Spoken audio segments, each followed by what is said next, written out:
I will remember you.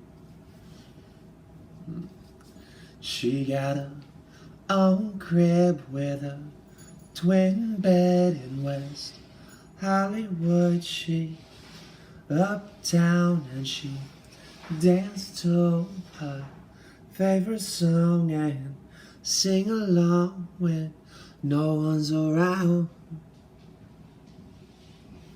I will remember you.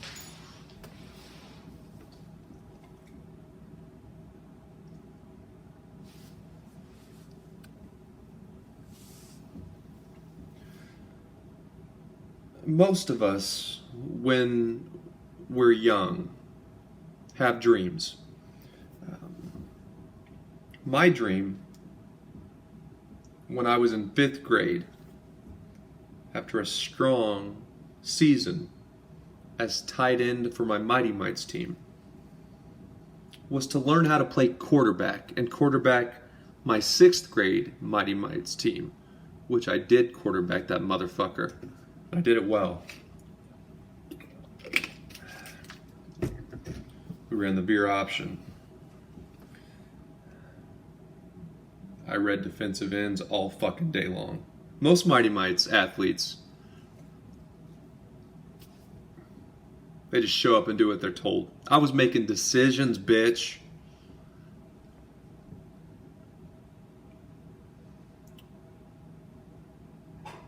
Reading defensive ends. Shit. My dog's barking. Anyway, my 6th grade year as Mighty Mites quarterback, I was reading defensive ends like a fucking book. And a simple book. Picture like a accelerated reader with the most simple book in the library. Fucking clockwork. And after my 6th grade year as Mighty Mites quarterback, I was like, I want to be an NFL quarterback. That's what I'm going to do. Problem solved. That's my future. Those who Google me, I'm not an NFL quarterback. See, the funniest thing happened. When I was in 7th grade, I was the 3rd best quarterback on the roster. So I moved to receiver. Then, as an 8th grader, I'm like, you know what I want to do? I want to be a wide receiver in the National Football League one day. I'm going to do it. I got my weight training program, my speed drills. And then no Division I colleges offered me a scholarship or even a preferred walk-on spot. So I was like, well, fuck this.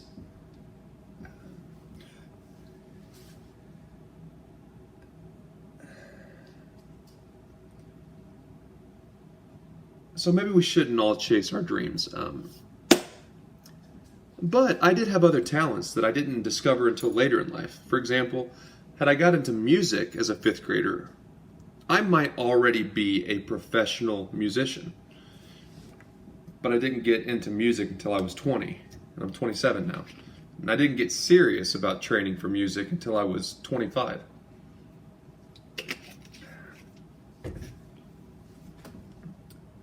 The point is,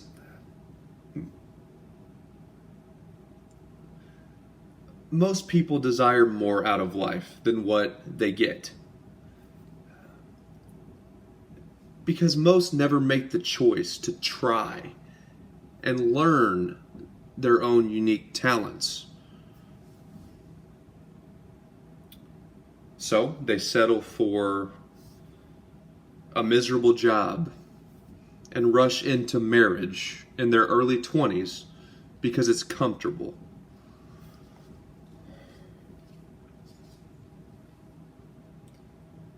It's very hard to make that choice to branch out on your own. Let the world beat the shit out of you emotionally. You should see some of my YouTube comments. They're mean to me. They don't even fucking know me. But no one was mean to me when I had 2 subscribers and 20 subscribers.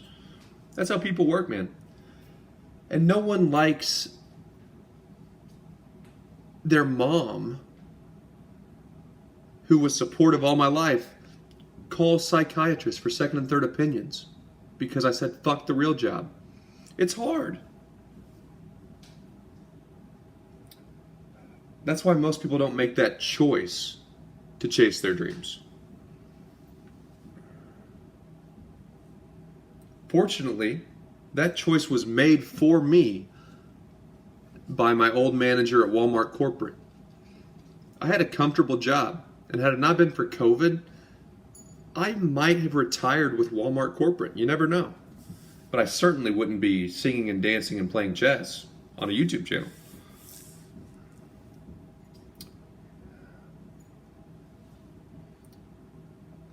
I'm glad that happened now, because when I look at the divorce rate in America today, whew, all my friends are going to be fucking divorced. Most of my friends, really. Painful, nasty divorces coming right up. Oh, Dayton, you don't understand. We're different. We're actually in love. She's the one, and we're gonna be together forever. Sure you are.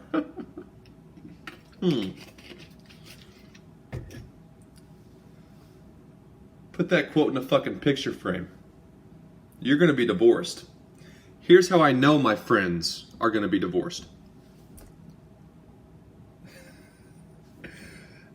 That's what every single divorced person said when he or she got married.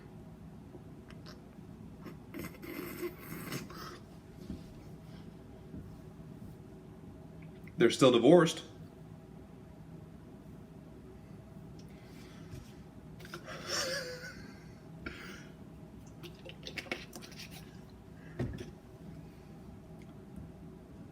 But usually, the only marriages that last in today's virtual age, where there are so many temptations and opportunities to find someone else, is a situation like mine. Do my own thing, learn about myself, get comfortable on my own, know what I want in a partner, and not have the resentment of my significant other holding me back from chasing my dreams. And if I find a girl who has taken the same approach to life, Alexander Botez, just saying, that could actually work long term. It's the truth. Because these stupid YouTube and TikTok dating gurus that say, oh, beware of dating an antisocial male, they could be dangerous. Yeah, so could the fucking bobbleheads.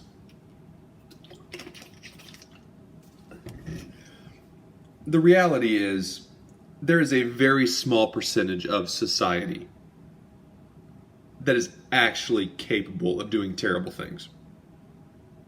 And of that fraction of men in society capable of being violent,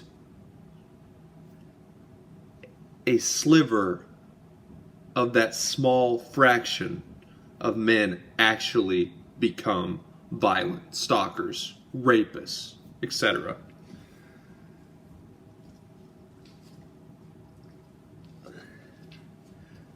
I doubt anyone outside of the mental health field spends more time studying the lives of psychopaths and sociopaths than myself. They're fascinating. But what you'll find is any well-known psychopath or sociopath had a mental illness, autism, bipolar, schizophrenia, dyslexia.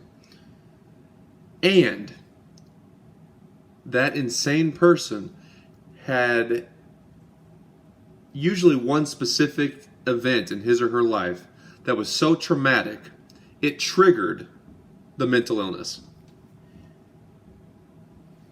Then they became dangerous.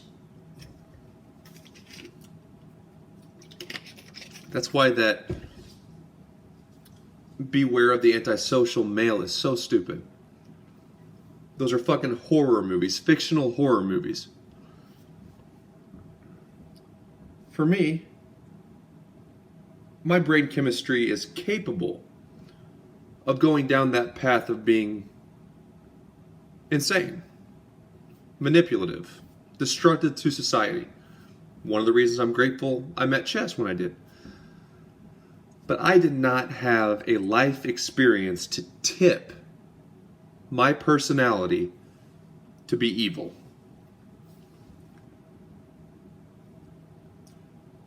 My understanding that is why I have much more empathy for prisoners, especially prisoners who were incarcerated in their teens. Because had I not had good parents and been raised in a middle-class white family, I could certainly have become a serial killer. I mean, seriously, it's not comfortable to talk about. I would have been a very, very good sociopath. Which a sociopath is basically a psychopath who feels empathy. Wants to stop sometimes, but just can't. A psychopath just doesn't feel any remorse. I could have certainly gone down that path had I not had a good environment. But even the most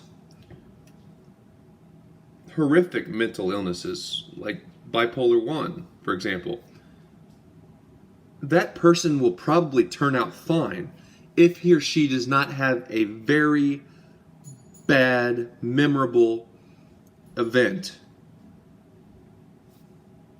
Being molested as a kid. There's much fewer well-known women psychopaths, but if a woman was raped by her stepdad or something, that can trigger it. But usually, someone with a mental illness like autism, bipolar, etc., very organized. You should see some of my shit, man. Like the folders, like everyone has folders that knows how the fuck to work a computer, but everything is so fucking calculated. When the world was going crazy with COVID, I was making extra car keys to save time. When everyone thought I was crazy, I was in a hotel. You know why I was in a hotel? Because the Hilton has backup generators. If the election in 2020 would have triggered a mass power outage, I'm one of the few people that's pretty fucking safe and comfortable. That's why I stayed in the hotel. But all that organization is a good thing. And we make people with mental illnesses feel crazy and isolate them, especially in dating, when it's not their fault. That was a little bit of a tangent, but that was actually a pretty fucking good rant that I hope added some value to some people struggling. Because my point is, antisocial men, logically, if you read books from before everyone was so fucking narrow-minded, antisocial men would be who I would want my daughter to date, if I had one. Seriously. Because an antisocial man usually has his shit together. Mark Zuckerberg, I've heard, is pretty much a loner. Bill Gates, I've heard similar things. A lot of the most successful and sometimes kind men are very much loners. But they also know who the fuck they are. So if the relationship doesn't work out, someone like Zuckerberg or someone that's comfortable on their own, I don't really like Mark Zuckerberg much, but they are not going to turn into stalkers or violent people. When you really think about it logically, someone who is not comfortable on his own and pretends to have it all together on Facebook and, oh, look at me, I'm so social, that's someone that's really probably hurting more inside than someone like me. And that person could actually end up dependent on a girl and become violent or a stalker. That's reality. But it takes some effort to think.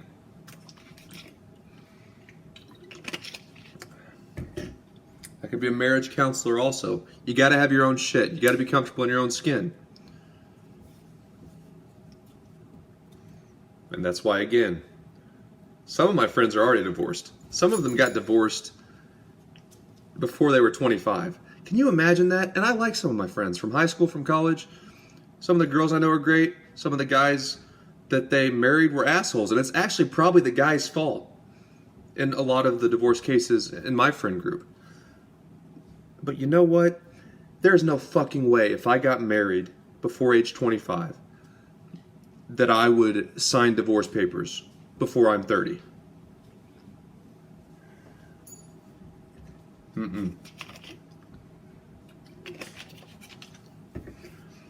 I've got way too much fucking pride. If I signed my name that I'm committing to something for my entire lifetime, one, I wouldn't fucking do that.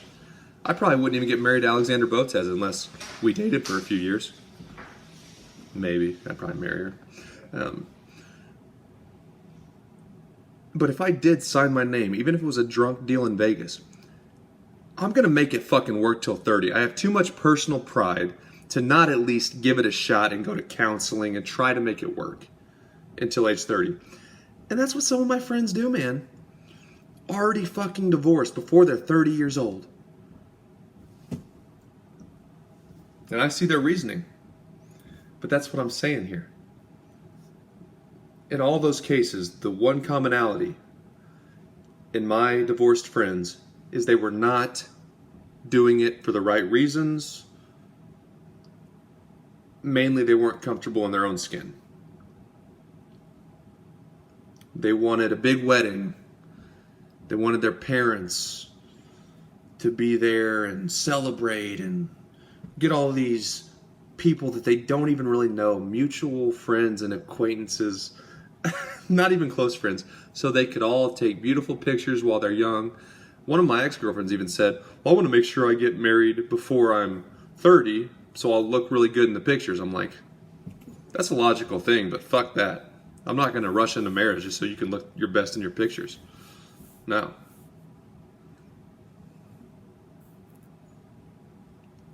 And then, of course, once all the confetti falls and stuff, you realize that you're stuck with this person that you don't really even fucking know. You basically just married that person to get a bunch of Facebook likes. And then they get divorced.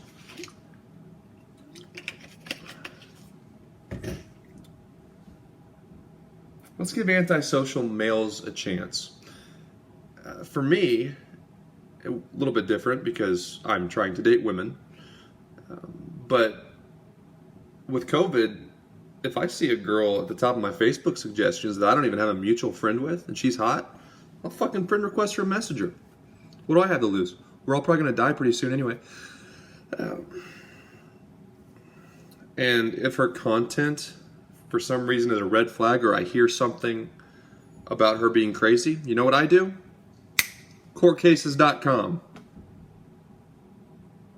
Someone said this girl's crazy.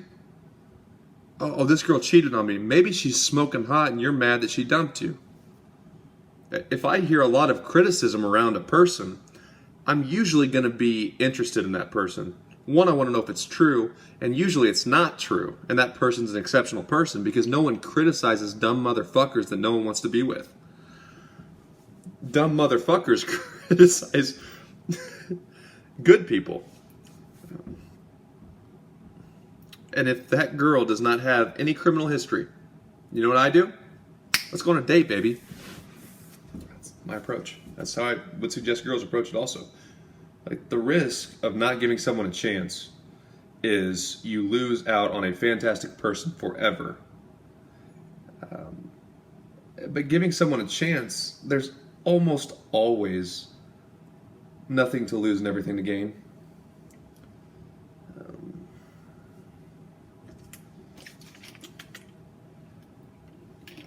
That's why a lot of my friends don't talk to me now.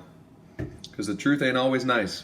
But the truth is, my friends talked to me before my YouTube channel got a little bit of momentum. Because most of them wanted to do something like this. But you know what they did? They caved. And they never even fucking tried. And that's got to burn. Even if I fail, and I give this another year, and for some reason I'm just not able to make it work, I'm going to go get another job, and I'm going to be very happy with peace of mind knowing I tried. That's probably more important than actually succeeding, is knowing I fucking gave it a shot and did not let my family or friends tell me I was nobody. Most of the people that become somebody are just like everyone else. The difference is they have an experience that makes them wake up and realize that most people that are big shots are not that different from you and me. And I had an experience with Walmart, mostly through the Dale Carnegie course. I realized it's possible for me to do something that's not just average with my life.